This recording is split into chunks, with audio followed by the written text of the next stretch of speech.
man, oh man, oh man, look at what we have here. So, this coming Saturday, December the 23rd, 2023, we have a special fight card that is approaching within 24 hours of this upload. Um, this particular fight card is a very important fight card when it comes to the history of televised sports, specifically in the sport of boxing. At a time here in the 90s, specifically, when Don King had the reins of the boxing world, he had some of the most stacked cards of that era. I mean, you saw everybody on those cards from different weight classes, gearing up to a huge main event bout. This kind of reminds me of that time frame. There's a lot of fighters on the card, respect to all of them, but I want to key in on the headliner, so to speak. You got Deontay Wilder in the co-main event against Joseph Parker. Both of these are former world-class titleists. Wilder held down the WBC for the longest reigning in the modern era as a heavyweight champion.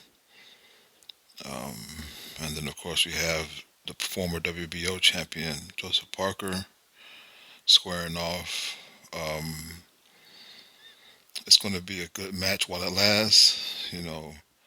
Parker is going to try to tuck that chin and do what he can to stay out of range of Wilder's right hand. But eventually, Wilder is he's so fit now. I think he weighed in at 213 pounds. He's coming in there to knock Parker's head off. And he's going to line him up at least one time. Whatever he lines him up, it's a wrap. So just look for Wilder to knock Parker's head clean off in that ring. So it's coming. Unavoidable. He's in wicked shape. Anyway, Anthony Joshua, who's the last bout on the card, he's fighting Otto B. Wallin. Now, some people, I don't think boxing really respects what Otto Wallin does. He's a very crafty heavyweight, and he has a lot of grit and dog to him. All you got to do is go back to the fight that he fought with um, Tyson Fury. Tyson Fury had a bout in between Fury versus Wilder 2, where he basically went on the cherry pick run for tune-ups, and he picked the pepper in Otto Wallin. And when I tell you, that was probably one of the more blatant robberies within the past 15 years, because Wallin, in my opinion, he really got under Fury's skin with his grit, and he opened up a huge gash over Fury's right eye. If it was anyone else other than Fury, they would have stopped. They would have put a halt to the fight, and it would have been a TKO stoppage because his eye was wide open, bleeding. It was almost as bad as when Lennox Lewis fought Klitschko over 20 years ago, and that fight was stopped. But that actually, because of boxing politics and top ranks influence, the fight wasn't stopped, and Wallin was denied a heavyweight championship, in my opinion. But Otto Wallin is a dog, and I think that he's possibly has enough grit and determination to, if he can stay away from Anthony Joshua's knockout power, he can overwhelm Joshua just with activity and just total grit. He's going to get in there and he's going to bother Joshua. Joshua got a knockout victory against what is this? What is the guy's name? Is it Hellenius? He fought Hellenius, and He finally got a knockout, but if you pay attention to the fight before the knockout, he was getting frustrated. Hellenius was frustrating for Anthony Joshua. Anthony Joshua was in the corner talking about how he can't find the right hand and this and that. And Hellenius is not as crafty as Wallin. I think Wallin has a trick for Anthony Joshua. I think Wallin can actually outbox Joshua and possibly hurt him. So it's going to be interesting to see what Anthony Joshua is going to do to overcome.